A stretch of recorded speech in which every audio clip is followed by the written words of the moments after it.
that's a fairly cool ringtone.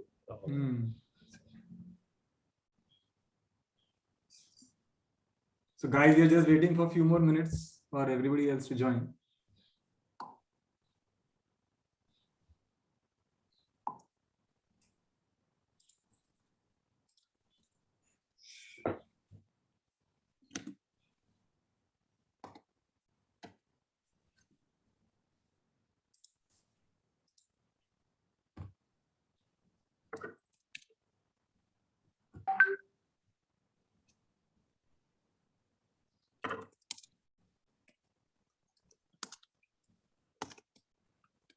Maybe another minute for everybody to arrive.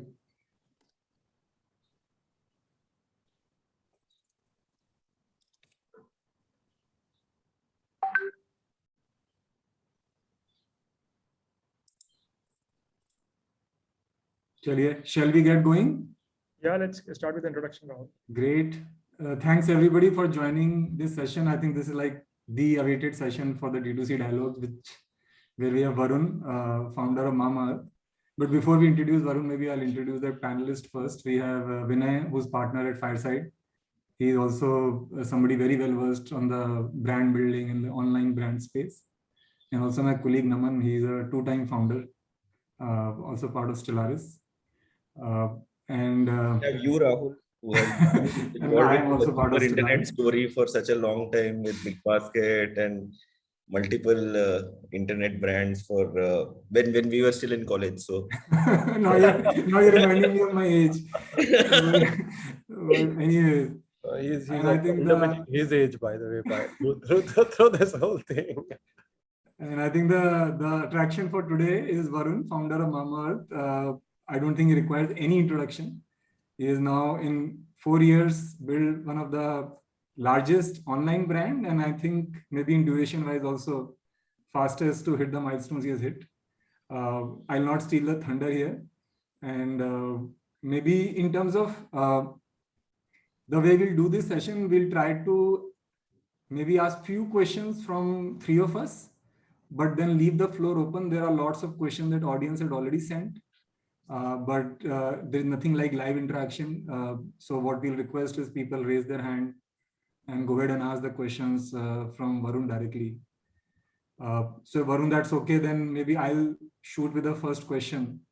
Hey, please go ahead. Right. Whenever I've met Varun, a lot of time I end up asking the same question and again, still not, I think, settled in my head. So maybe Varun, I'll ask it again. What is this, how should one think of this brand framework? And if you put in context of Mamaearth, how every year it has evolved, real life examples always help. So if you can walk us through that journey, that will be very useful. Because to be very frank, for a lot of us, especially engineers, right, this esoteric world of brands sometimes is hard to grapple with. So let me try and ensure that there is minimal faff in the answer that I sort of give, right?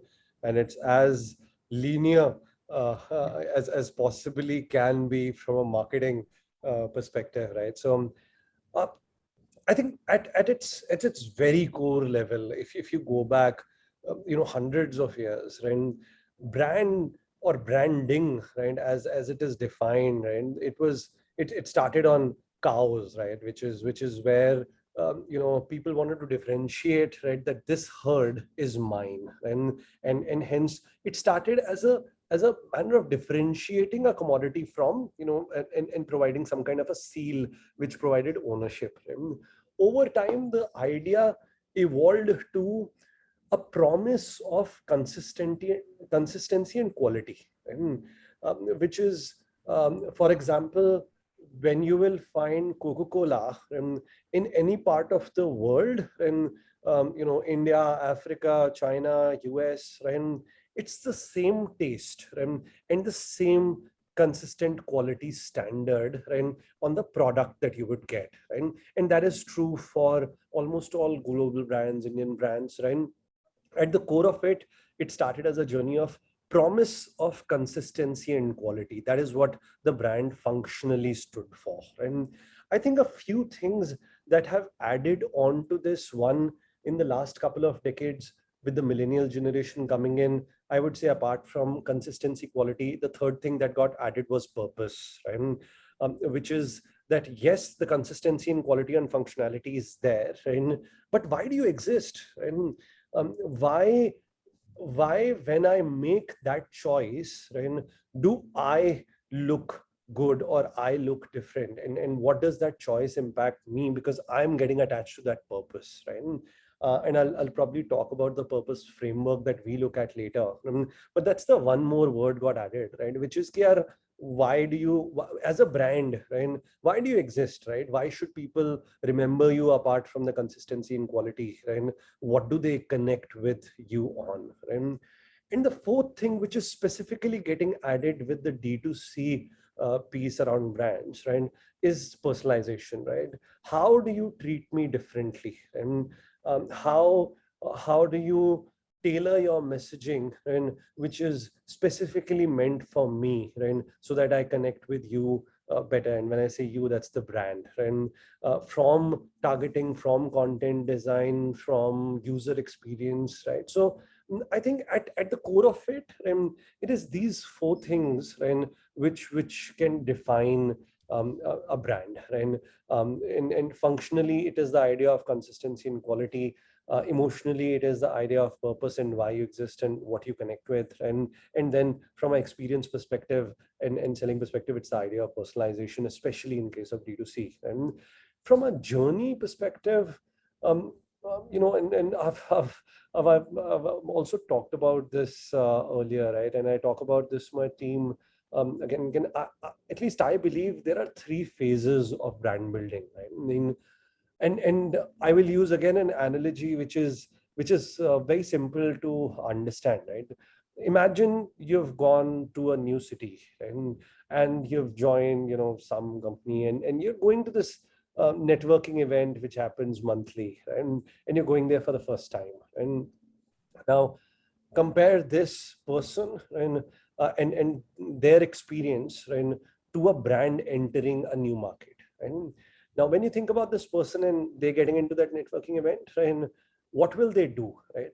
Firstly, they will try, right, and introduce themselves, right, to as many people as possible. And when they'll introduce, right, they will not talk about emotional stuff. They'll not talk about, like, they'll talk about, hi, I am X and I come from Y and I do Z, right? I mean, those are the basics that you will say, but you would try to touch base with as many people as possible, right? You will try and show yourself, right, to as many people as possible, which is the brand phase one. And you're wanting to go out in the market, and you're wanting to say hello to as many consumers as possible and talk about one or two key things, right, of what you're functionally different on, right? What is your consistency and quality promise that you're sort of offering? How are you different from others, right? Those are one or two things that you're just wanting to talk about, right? And you're wanting to do that conversation with a wide group, right?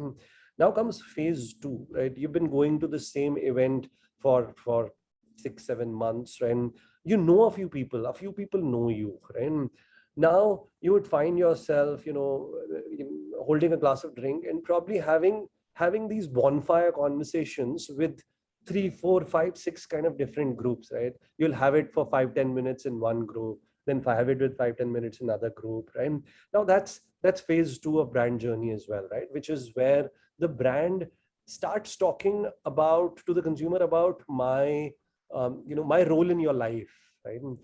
And which is where some bit of emotional storytelling starts. And it also talks about, hey, what are your values? What do you stand for? You start doing more conversations, right? And this is also the journey where you start focusing on LTV. You start doing some cross-selling to the consumer, and you start defining some of that why story that I talked about. And also all of these groups, will probably be slightly different in nature, right? This is where personalization sort of starts coming in, right? In a younger group, you'll be far more energetic and far more colloquial, far more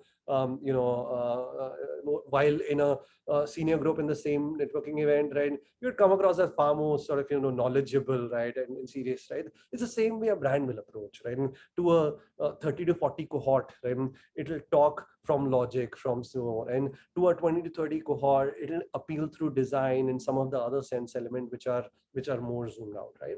Now, the third phase, right? Imagine you've been to this networking event for a couple of years now, right? And there are a lot of people who respect you now, right? And who believe that you have been adding value to this display for quite some time, and they give you an opportunity to stand on the stage and talk to them, and share your perspectives, share your point of views, right? Now, just imagine if you would have gone on the first day and stood on the stage and started talking about, hey, this is what I believe in, right? And this is what a lot of people in that event would have felt, what pagal hai kya? Kaun hai aadmi? Why is he standing on the stage and talking like that, right? So you don't have the right, right, to talk about your point of view, your perspective at that time, right? But now you do, right? Similarly, in phase 3 of the brand is where the cultural point of view sort of comes into play, right? Your perspectives of how world should look like and how world should operate, right, comes to life, right? So now giving example of Mamaearth, right? So we started and Goodness Inside is the purpose which we've been connected with, which we've talked about for a very long time, right? But we started by just talking about that in sense of our product, right? We talked about Asia's first made safe brand, right? We talked about goodness inside the product, the fact that no toxins, good natural ingredients, and we continue to talk about that, right? Then the second phase came out where we started talking about our processes, right? And we said, hey, plastic positive, right? We'll connect each of your order with a tree that we plant. We have a plant goodness. We are PETA certified, cruelty free, right? And we started having those conversations. It is not just what you're using, but imagine when you're making that choice, how you're making the world a better place, and that story, right?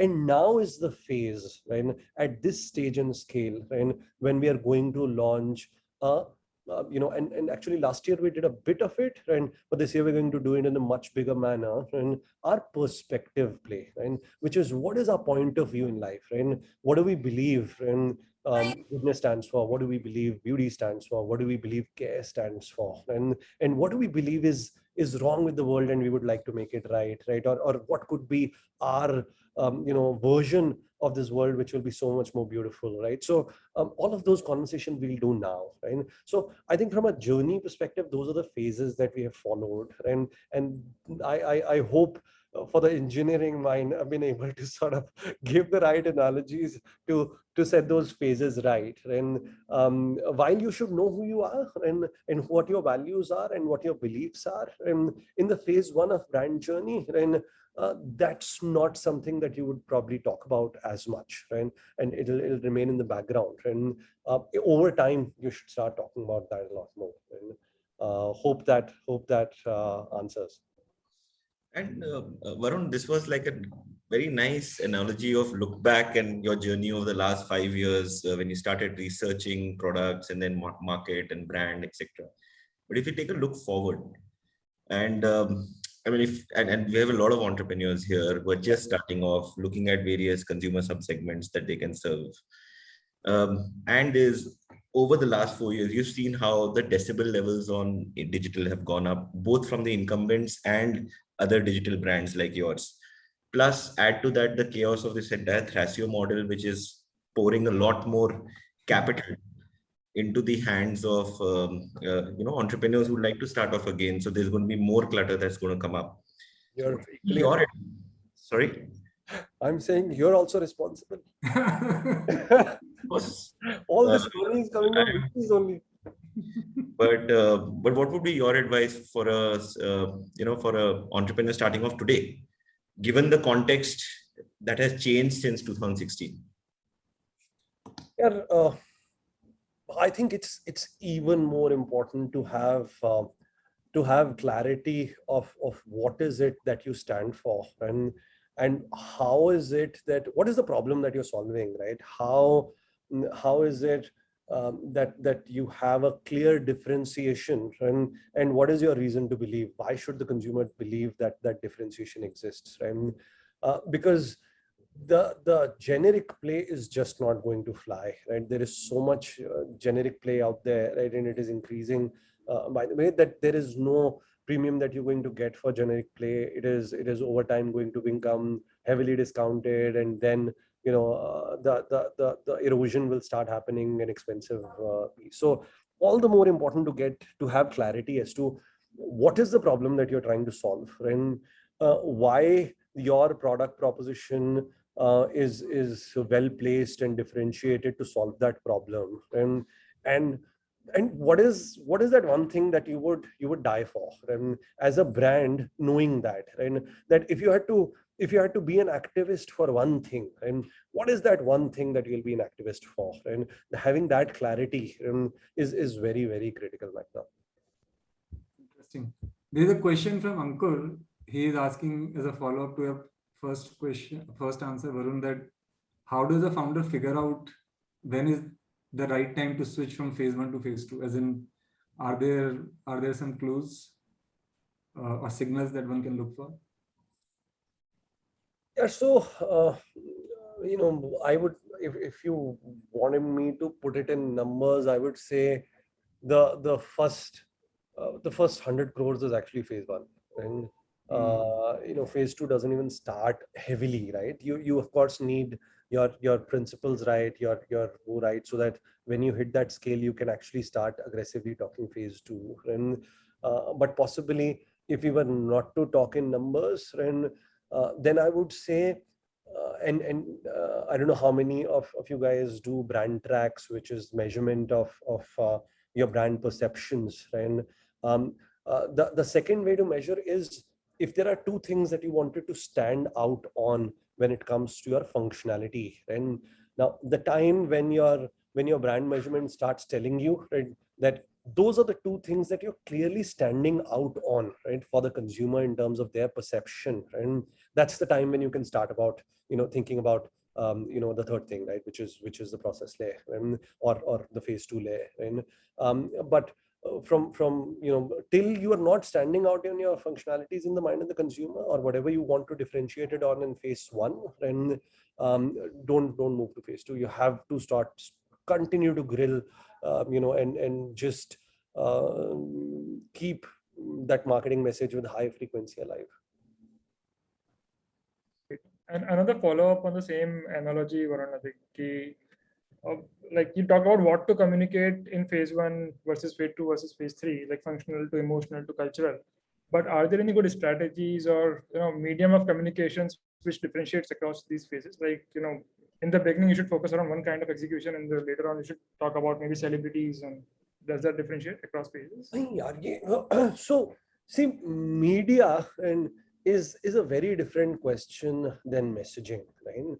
I mean, your media is decided by who you want to reach, at what frequency do you want to reach, right? And all of those pieces, right? Now, for example, in each of these phases, they're not as clean, right? There are clear sort of cusps which exist, right? And in the cusps, you are doing both, right? And as phases continue, it is not like the last phase goes away, and that continues when it comes to, so that phase is recruitment, right? The second phase is about getting deeper connections, right? If you were to sort of take the analogy, imagine that networking event mein aur log add ho ja rahe, right? The size of that networking event is also increasing. So while you're having deeper conversations, right, you also have to parallelly say hello to a lot of new people, right? So that exists. So phase 1 never goes out, right? But imagine you've reached phase 3 level, and phase 3 is a conversation which you want to do with your brand lovers, which are already deeply connected with you, and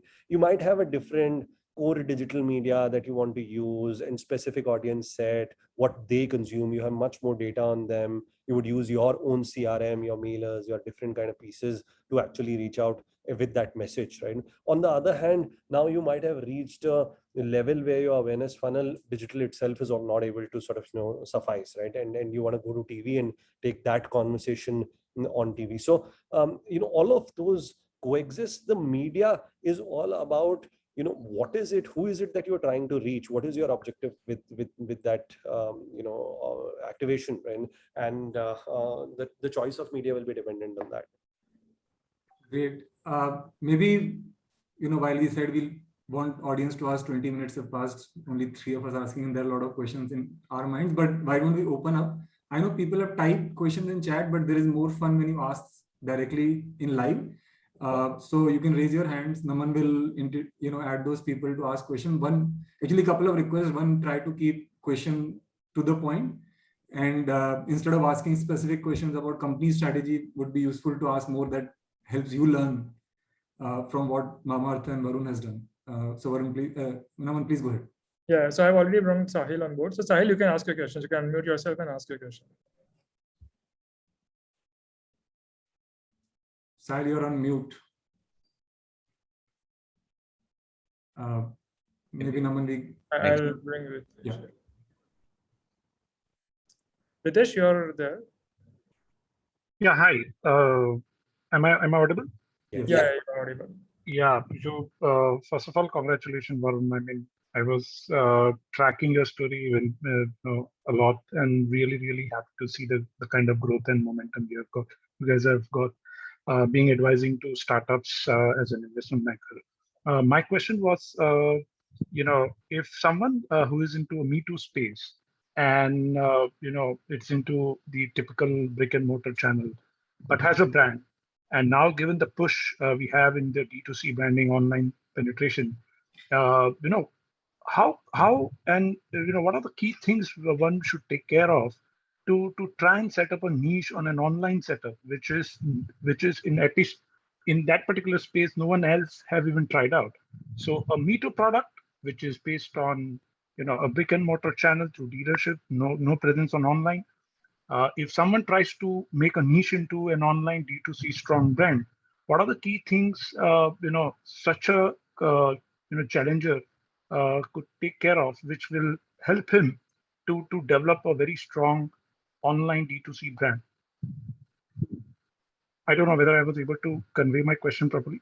No, you're able to convey, Ritesh, but see, when you've already called it out as a Me Too, product play, then to me it's actually product play more than brand play, and then the only thing that you need to figure out a way to do is how do you get your pricing right, because it's largely then a private label play, and if you don't have a differentiated brand proposition, then you better be priced lower than the ones who have differentiated brand proposition, and you need to figure out supply chain efficiencies and all of those pieces, to get your price lower, or you figure out if you can have a differentiation going on the brand side and look at building that going, right? So if you don't have a brand differentiation, then you can't charge a premium, right? And that's reality in any media, D2C or non-D2C, and hence it then has to be based on some kind of a discounted or lower than the other brands in terms of pricing. That's the only way to sort of build a business around that. Great. Kriti, you're next. Hello, can you hear me? Yes. Yeah. So, hi guys. I am a toy brand, and we basically make all fabric-based toys. The reason we started this was because my daughter, she used to mouth every single toy I would give her, or a flashcard. So I, being a fashion designer by profession, so garments or fabric came very naturally to me. So I started building toys, started supplying to schools. Then in around 2017-18, the schools started giving orders to me before that. But 2018, there were a couple of teachers who encouraged me to, go on board with directly selling it to the clients itself. That's how I started building the brand that time. And during the lockdown, when we saw the increase, and we started making it like a proper brand, as in, with proper branding, got a person to redesign our logo and everything. So now we already have a small niche in the community. People somehow know what Berry is. They appreciate the way that we are using almost cotton base, and if we are using at all a polyester, that is for a reason, so that it's washable. So it's reuse, replay. Sorry. So it's basically for you can reuse, and it can be passed on because everything's washable, and we make sure that the fabric is not bleeding. So sorry to talk a lot about my brand, but my question here is, what do you think our next leap should be? So we are already into marketing and supplying on a couple of online platforms. So what do you think our next leap should be? Pradeep, to be honest, I mean, I would be very generic in my recommendations because I have very limited understanding of the business. And but what I would suggest is just figure out what has worked in the past, and what has sort of month to month gotten you here. What is that story that is spreading, right? Who are these people who are buying, right?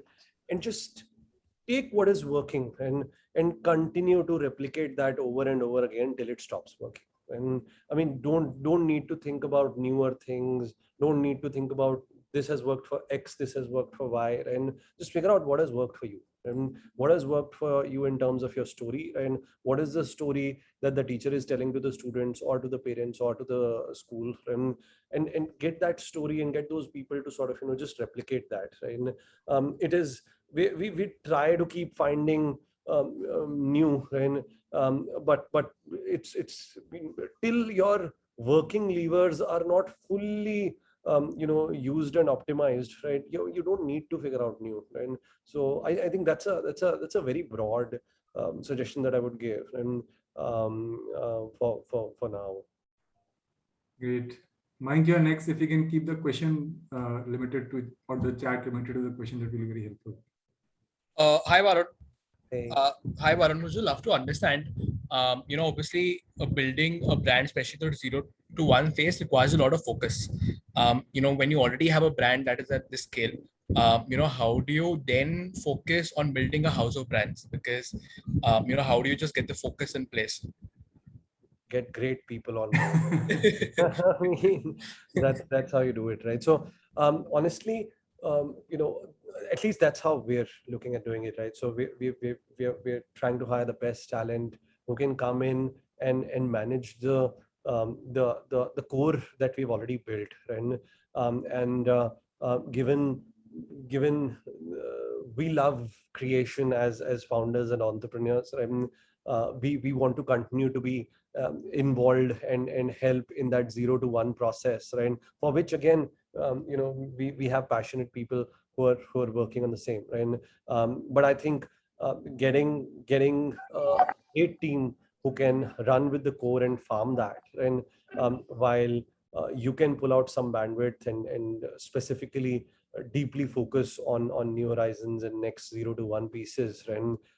As the founder is what we have at least figured is working for us, right?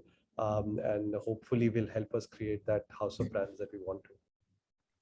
If I can ask a follow-up on that before we go to Umar, how much in that example, or in that case, control lies with the founders versus the next level team that you are building? As in, how do you give enough independence but still have enough oversight as you're building house of brands?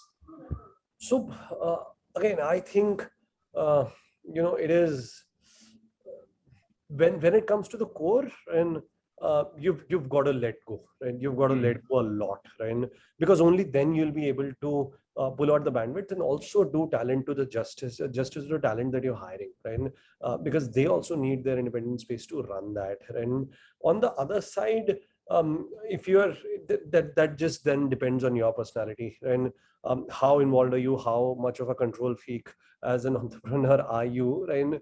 Because basis that is how you should build that team as well, right? I mean, if you're very clear, you will only be able to give up a little, and then don't hire very senior people on the new brand building side, and because you will keep stepping on their toes, right? On the other hand, if you think you'll actually be keeping a balanced eye on both, right? And then probably look at it differently in terms of building the team, right? But again, I think to it is to each his own. There's no formula. Got it. Umar, please go ahead. Hey guys, can you hear me? Yes. Yes. Hi. So my name is Umar Akhtar, and we run a brand by name Koski. We are basically into ethnic apparel, wear for women. It's occasion wear brand. And we started off as an offline brand, brick and mortar, because the problem we had was our average basket values were north of 10,000. So we couldn't figure an Indian customer to come online actually and start buying. But pandemic hit us and we had to figure it out, and we did a bunch of experiments. And today we have a reasonably growing online space. We've managed to get to a 6,500 average basket value online, and we've been scaling month on month. I think right now we are at a overall 50 crore revenue offline, online put together, about 30 or 40% coming from online. But I think one of the questions that we are also trying to figure out is, you talked about the 1, 2, and 3 phases. I really love that analogy, by the way, because we've been playing that in Bangalore because we were Bangalore based. So in Bangalore, I think we are somewhere around phase 2, but we just started in Chennai, and now that we've gone online, we see dots coming from across the country. Orders are coming from across the entire country, and we believe so. Initially when we started off offline, we used to have 15,000 walk-ins per month across all our stores. Now we have 30,000 people coming to our website on a single day. That's the amount of visibility that we're getting. I think the question I have is, what we are struggling with is, to get to the 100 crore number is great, but how much money do you really spend on marketing to give your message 1, 2, and 3?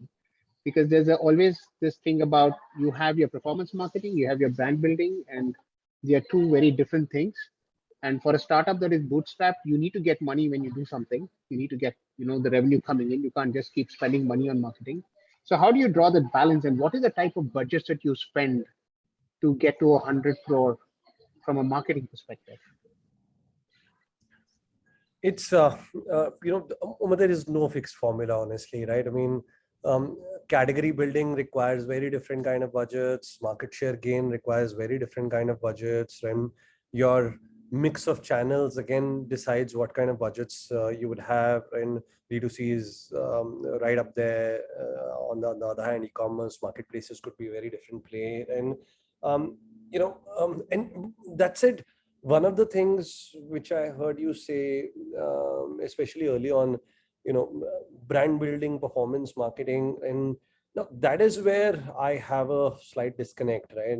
In my view, every message from the brand is a brand message, and every message that you send out, right, helps you build some kind of a texture around your brand. And now there might be mediums which are far more oriented towards performance marketing, and hence they drive direct transactions. But trust me, that's the biggest brand building that is happening. And every transaction that you drive, and actually is the largest brand building that you do. And so from that perspective, I wouldn't divide all of that. And the media over time and over scale might change. And but even the performance marketing that you do has to be around your KMA, KMB, etc. And hence it is those same things that you have to talk about in there. And hence it's also building a brand that is happening there. And of course you would use other persuasion tactics like giving a discount to get conversions up and sense of urgency creation, all of that. And but from a brand messaging perspective, there is you communicating to a consumer on why they should buy your brand, and hence it is as brand building as it gets, right? So over time, of course, you might add a few more mediums from where you might not be able to track direct conversions, and which is where measurement tracking also sort of comes in, right? Because brand strength getting better is directly linked to people being able to buy more later on, right? But I don't think you should worry about that differentiation, right? Firstly, optimize and put in your monies into whatever is working and driving sales for you, and parallelly just keep measuring, right? If your consumers, what do they feel the brand stands for, and if they feel the brand stands for the right things, which is what you wanted it to stand for, and great, just double down. And if you think that they're actually thinking that no, this is a something very different, then you got to change your messaging, not your strategy. And just go and recheck your content as to what are you talking about, how you're convincing these guys to buy, and probably that needs to change. And but otherwise, in my mind, they're not two different things. Right. Hi, Raksha, you want to ask a question? Hi, yes. Hi, Varun. I wanted to know how important is celebrity funding, one, and celebrity endorsement for a D2C brand like yours? So, from a perspective of use of celebrities, right, there are two ways a celebrity adds or can add value to the brand, right? One is breaking clutter. You, like we all talked about, there is so much media, so much content, so many brands talking about things. And when you see a celebrity coming and sort of in that face which is known to you coming and talking, and there is a higher chance that you might stop and listen, or you might at least find it more credible than something else which doesn't have that face, right? So one is that, right? Second is in certain cases where the celebrities value system and is very attuned to your brand's value system, and they're actually able to sort of spread the aura of that value system over to your brand, right? Salman for thumbs up, right? I mean, aaj kuch tufani karte hain, and all of that, right? The value system, all of that, right, was so connected that it actually got transferred to the brand itself, right? Similarly, Shilpa for us, right? When we were choosing, we were very careful about getting someone who has that wellness DNA, who is a mother, has been talking about positivity in terms of choosing the right ingredients, choosing the right food, and all of that, and better living, right? And that sort of gets transferred. So I think those are the two ways in which celebrities add value to the conversation. And from that perspective is how you should look at it. And if you think someone is helping you do both of these, then you should probably get them involved. And Varun, if I can ask a follow-up question, there sometimes smaller or younger brands don't know, what is the minimum budget to keep if they want to use celebrities, and let's divide it into hiring a celebrity, producing stuff, plus what you need to market. Is there any approximate benchmark ratios that you can share? Two things I would say. One depends on the celebrity and their structure, right? Usually there is a certain annual cost attached, which is linked to the number of days that you're using for the celebrity, right? And that's the asset cost, right? Then there is cost of using the asset, right? When you utilize the day, there is 5 to 10 lakhs that goes in the cost of styling, security, all of the travel, vanity, all of that. And then there is the cost of producing the communication, right? Remember that when you're doing regular content creation, you can do it with any production house, small agencies, etc. Right? Celebrities will come with their list of directors, right? Saying, "Yaar, ye इसी के साथ ही मैं काम कर सकती हूँ, ये कर सकता हूँ," and they would then also filter that out, right? So the cost of production also goes up, and then a general rule of thumb, that I like to keep is cost of production and the media that you have to spend on the production, right? At least has to have a 1:6 ratio, and you need at least 6 times the amount of media to get the that production working, right? So अगर 50 लाख का आपने मिला जुला के सब produce किया, and तो वो you need 3 crores, right? Please don't, otherwise go in for such expensive production, and because you won't be able to make use of it, right? I'm assuming you're making a ad here, right? On the other hand, if you're making a content, and which is a story, and then that's a different play, right? Because you would not put as much media on it, right? You would assume that because you're telling such a powerful story, and that story then will need to have very little brand a piece. It usually, like I said, comes in phase 2, phase 3, right? Phase 1 में कोई ऐसा functionality पे story बनाने का भी कोशिश करेगा तो media ही डालेगा उस पे, right? But if it's a story which is worth sharing, right, which makes the consumer look good, right, when they share it, and then the media could be low, in which case the ratio might be different, right? But if it's a message which is more around what your brand does, how is it better, why the other person should buy, right, then that ratio of 1:6 needs to be kept in mind. Very helpful. And Varun, just another tag on possibly is, so you have choices early on, and I know that you got celebrity endorsers very early on your brand.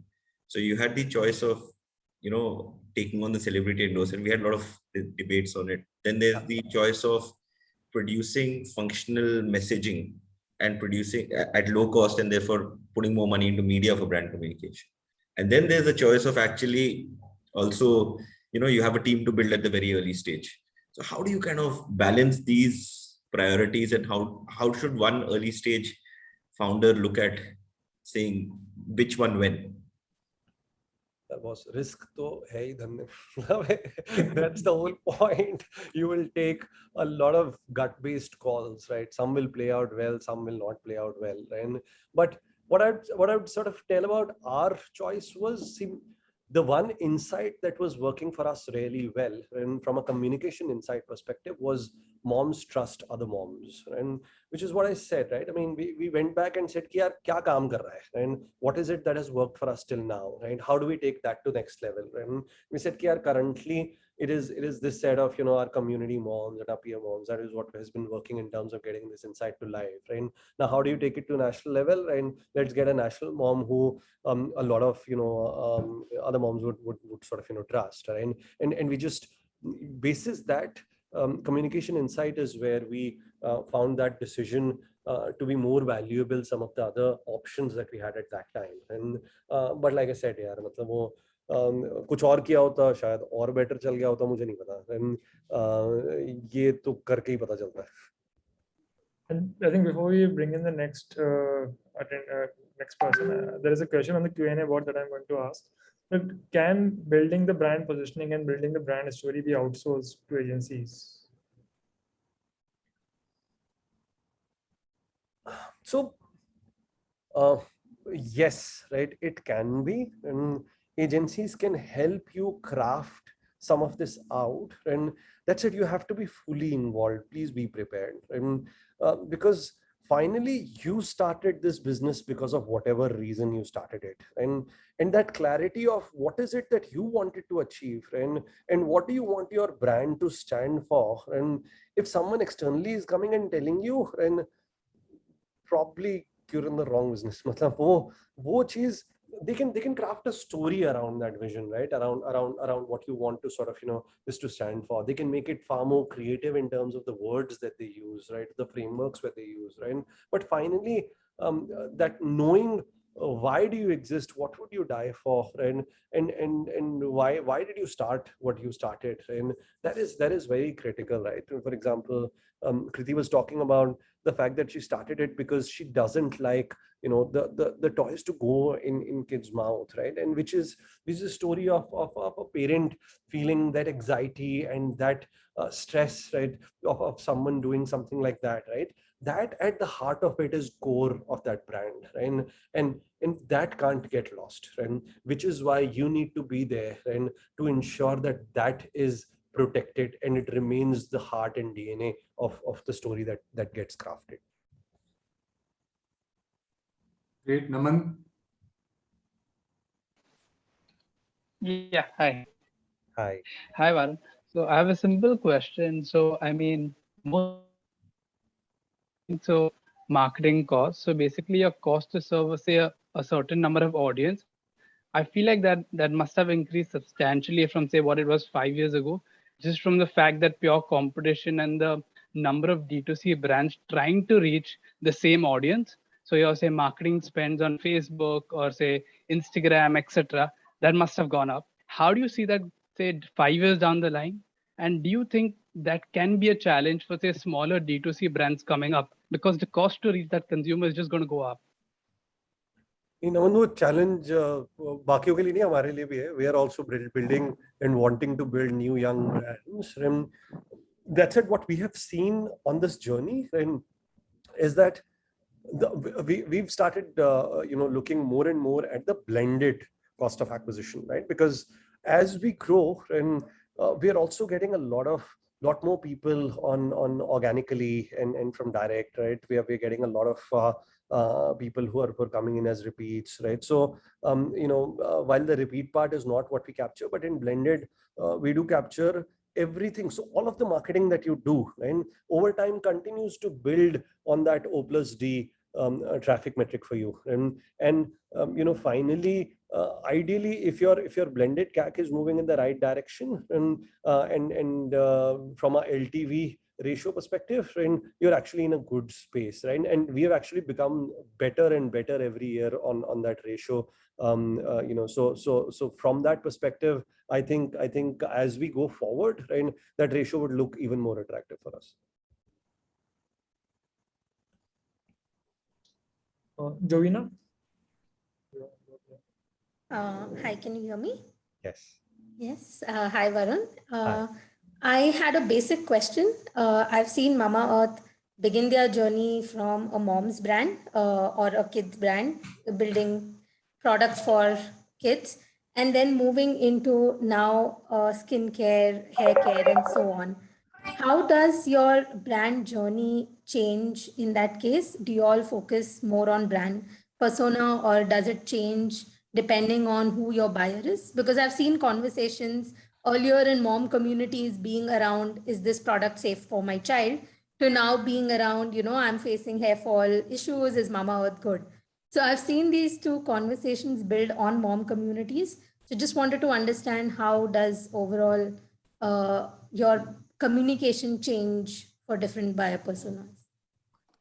Yeah, so like you rightly said, right? I mean, the communication will change, and that's the beauty of being in this space of digital, and that you can, for different kind of products, change your KMA and KMB, right? For us, KMB of Made Safe Clean Label in case of adult products becomes a KMB, and the natural ingredients and the payoffs that they are linked to, like a Upton for Retano Glow, right? Or a tea tree for acne, and that becomes priority KMA, key message A, in case of an adult consumer, while key message B continues to be safety, made safe, and toxin free. And while in case of baby, where the number one choice on which your criteria on which you make a choice is safety, and so the clean label, the made safe credentials, all of that is message A, right? While the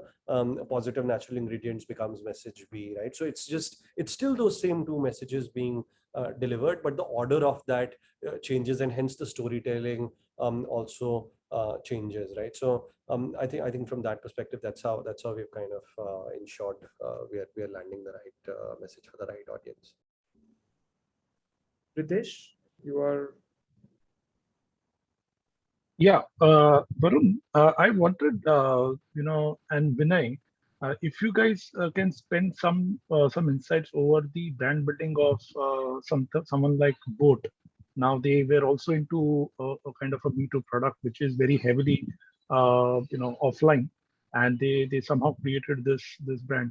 So what are your views? I mean, maybe you can decode for the larger audience about what we can learn from that brand builder.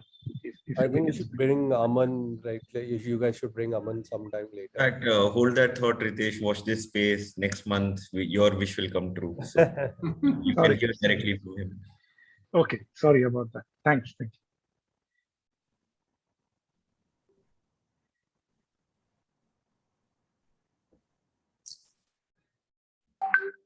So Amrita?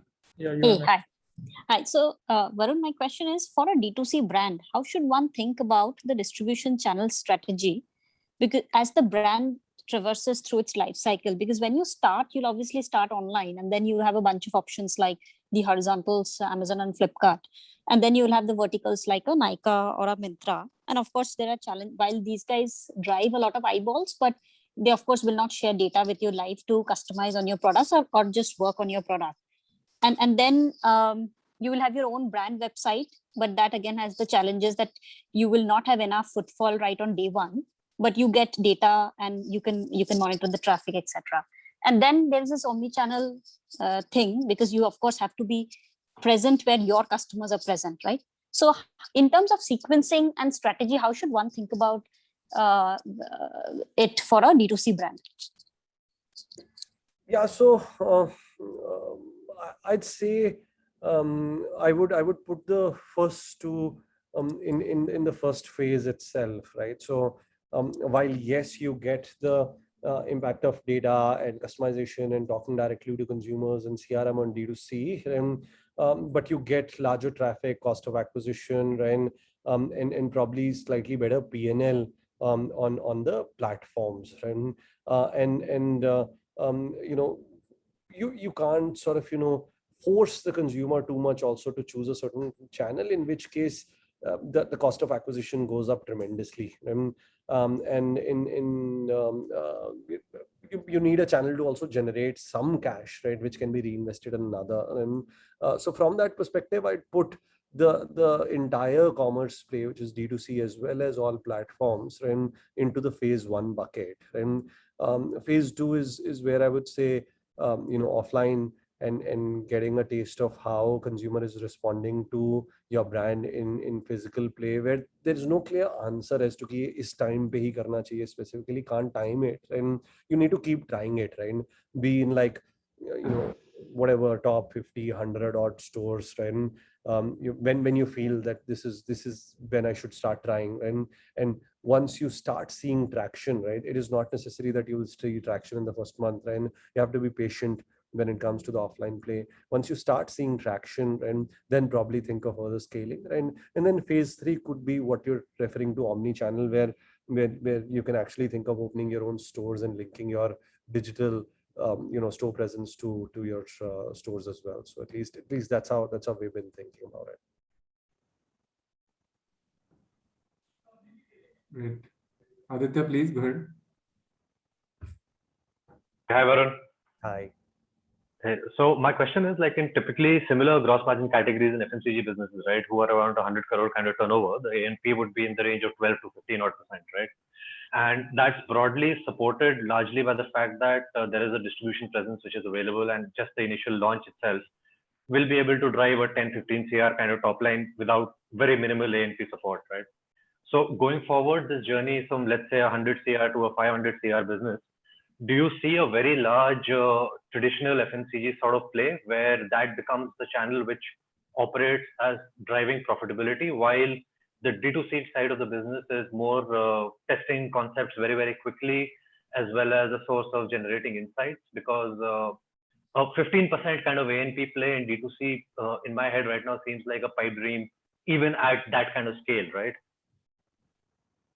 Yeah, so firstly, I think the numbers vary by category a lot, right? Yeah, absolutely. I mean, if you look at globally, behemoths like Shiseido, L'Oreal, right, still have 30-35% A&P reinvestments on their global P&L, right? And hence beauty and personal care is a very different ball game, right? And then there are other categories which are lower on some of this, right? Especially in India, where in any category there have been 5-6 brands which largely take 90% of the share, and hence it wasn't as expensive to sort of, you know, get your message out there, and all that is changing now. And you know, we believe that percentage even for larger incumbents would go up. And but more importantly, yes, we would look at the, you know, scaling up in that distribution channel, and as we scale there, you know, the question of media also, and using some of the other media choices is something that we are evaluating, and even, you know, doing extensive POCs on. And so that said, again, D2C commerce continues to be a very important part of the strategy. That's where we have our strongest playbooks, right? And all the new brands that we launch will always be around those playbooks. And there's one very interesting question in the chat, and I thought I'll pick it up. It's about non-linearity of growth, saying that at what inflection points did you see in the last 4 or 5 years? What were the 2 or 3 inflection points? Was it Shilpa? Was it the availability of capital? Was it the right team? Which gave you the confidence to now say, hey, it's time to reinvest and double down on growth? Yeah, ये बहुत बार मतलब this question gets asked a lot, right? And honestly, when I go back, if you look at least our journey, there hasn't been a single quarter where we would have done lesser than last quarter, right? And hence we've just ensured that we are building it brick by brick, day on day, right? And not waiting, so to say, for an inflection point. And whatever is working today, right, we'll continue to double down on that. And parallelly, we will keep experimenting on Horizon 2 and 3 kind of pieces, right, which we believe can work for us later. Right? And as soon as they start working and showing results, we'll start doubling down on that to get things going, right? So I don't think I would say single inflection point. All the points that you mentioned, right, be it, and those were planned interventions, right? Be it a fundraise, be it getting right people at the right time, be it getting a celebrity on board, be it doubling down on D2C, and all of those have helped continue that growth momentum. But I don't think I'd be able to sort of say, okay, this one inflection point is what was much bigger than the other. I think each one of them has their own weight in the growth journey. Great. But I also have a burning question around brand extension. So as a brand scales up, there is one direction of thought where you extend into other subcategories, adjacent category under the same brand. Then there is another line of thought that probably you start with completely new brand with a different proposition, and that's how you go into multiple brand category. And then third is typically having a mother brand which is master, and there is a daughter brand which can relate to certain different concept, which like similar to Unilever and P&G. So what are your thoughts in this mother brand concept or the brand extension concept in general, that as you scale up, how should one think about it?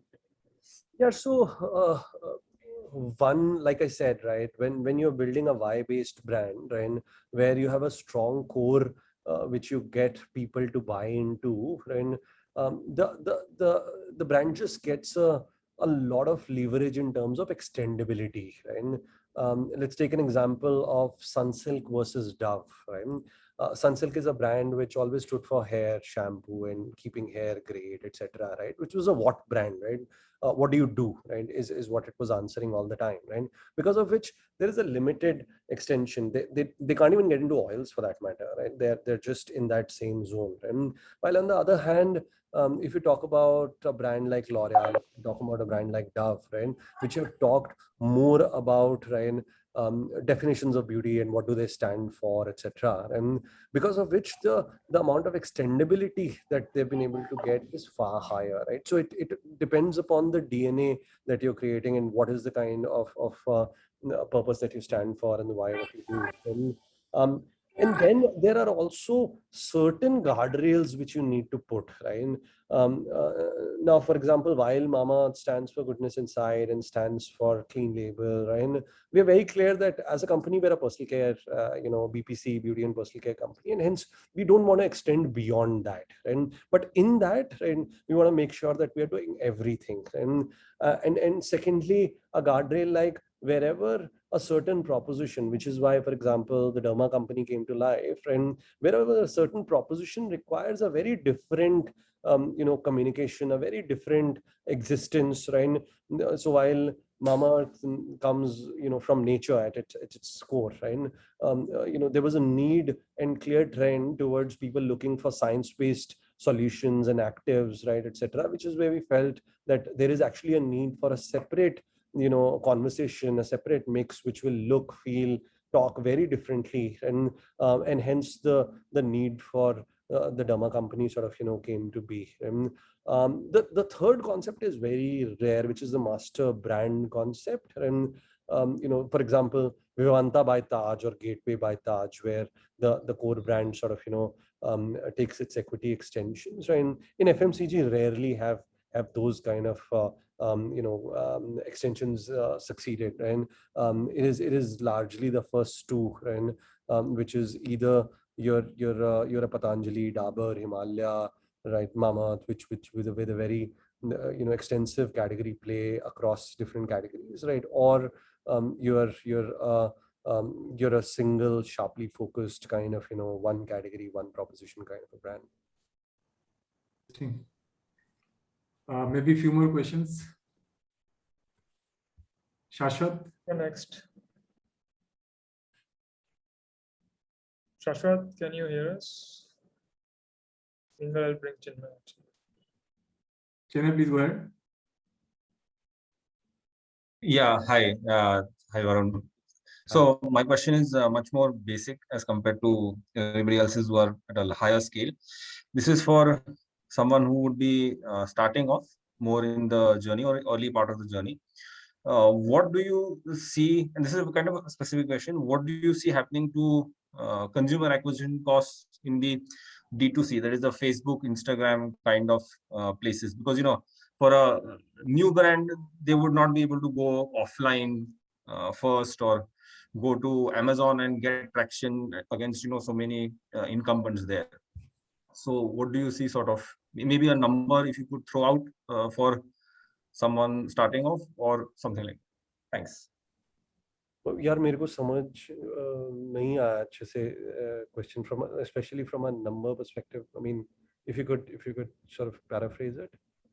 So consumer acquisition cost for ads on Facebook, Instagram platforms overall varies by category, heavily varies by category यार. मतलब वो अब depend करता है, आपका electronic 3,000 रुपए का product है, आपका 10,000 रुपए का फैशन प्रोडक्ट है, आपका 400 रुपए का ब्यूटी पर्सनल केयर प्रोडक्ट है, right? In all of these cases it'll vary extensively. So there is no one number. And what you should try to understand is what is the percentage as percentage of your AOV, and that number is, and what is the frequency with which your product or category would be bought over the next 6 to 12 months, and what is the probability that you'll be able to get this person to buy from you again, right?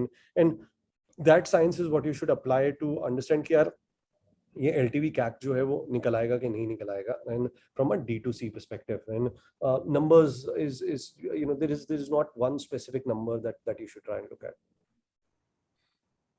Great. Maybe Mayank? Hey, hi, Varun. Hi. Varun, just quickly want to understand, you're almost at unicorn stage now, soon to sort of, I'm sure you'll go even further, but Amazon has this day one culture, how do you sort of retain that at Mamaearth? Because I'm guessing, there's also confidence and probably even overconfidence that sort of kicks in that time. So how do you keep the teams grounded and, still hustling and that sort of startup hunger mentality?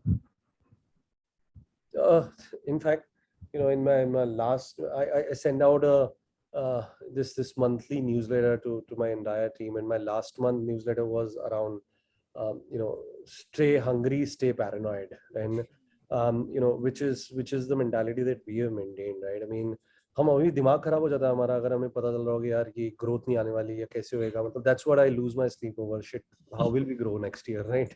What do we need to do now? यहाँ पहुंच के यहाँ से आगे कैसे जाएंगे? And how do I think from category, market, all of kind of construct perspective, and honestly, if as founder you're hungry and paranoid and you're always sort of making noise around that all around, right? It automatically sort of spreads. Your company is an image of you. You can't help it, good, bad, whatever you are, and your company will be an image of you. And from that perspective, if you keep talking about it, if you're evaluating and taking decisions around that, if you're pushing people in sort of ensuring that you're not becoming complacent and you're not losing your paranoia, be it around quality, be it around your core vision, be it around growth, just comes through here. So, your responsibility. Ketan, please go ahead. Hi, Varun. Ketan, very, very insightful point so far. Varun, again, I'm young company entrepreneur, and I wanted to ask in the initial stage, especially in the first year, first 18 months, what is a good benchmark to have from a growth perspective? I mean, is 30% month on month good enough? Is 50% good enough? And I mean, yes, it will vary a lot. बहुत ही अच्छा number है, मतलब it is a crazy good number if you're sort of able to get that. अगर आप वही number जो है 18 महीने और कर दोगे तो the power of compounding is so big, you'll be 1,000 crore company in 3 years, right? So you know, तो वो क्या अच्छा नंबर है, मतलब वो what is a good number that will make you happy at an early stage? ज़्यादा आए उतना अच्छा नंबर है यार, मतलब कोई ऐसे नंबर पे तो हो नहीं सकता. मतलब your view is how do you get as good as or as high as sort of possible, right? And without sort of breaking some of the guardrails that you've set for your brand, for your company, for your sort of startup, and ensuring that sustainability exists, right? So एक महीना कर लिया फिर 3 महीना नहीं हुआ is not a great strategy. Then a better consistent month on month number is much better. And but yeah, I mean ऐसा कोई नंबर तो मैंने भी कभी रखा नहीं, right? कि यार ये इतना नंबर month on month या quarter on quarter होता रहे. But as long as you're growing, as long as whatever you've set out from a consumer metrics perspective, your growth metrics perspective, your levers perspective, which you expected them to deliver, and they continue to deliver, and just keep moving forward. Yeah, if I can add, maybe there's always trade-offs in life, right? So you are going to let go of something when you're trying to grow that fast. So just be aware of those trade-offs. Somewhere or other, something will break. Yeah. Right. So we are towards, I think we are over 5-6 minutes over. So if everybody's okay, we can close with at least one question that I had, Varun. If you were to crystal gaze with these Thrasio models coming up, right? What does it mean for a new age brand founder? And we don't, it is always hard to judge, predict future. But how should a new age founder think about it? Is it good, bad for them? Yeah. So, we should all look at positives, right, all across. I think there is a lot of negative conversation which generally happens, right? And we've already done that. Vinay has captured that competitive intensity and all of those pieces. A lot of new stuff coming up, etc. And let's look at the positive side of it, right? See, the way things are shaping, right? A lot of niche propositions are going to shape, and the propositions will continue to get niche, right?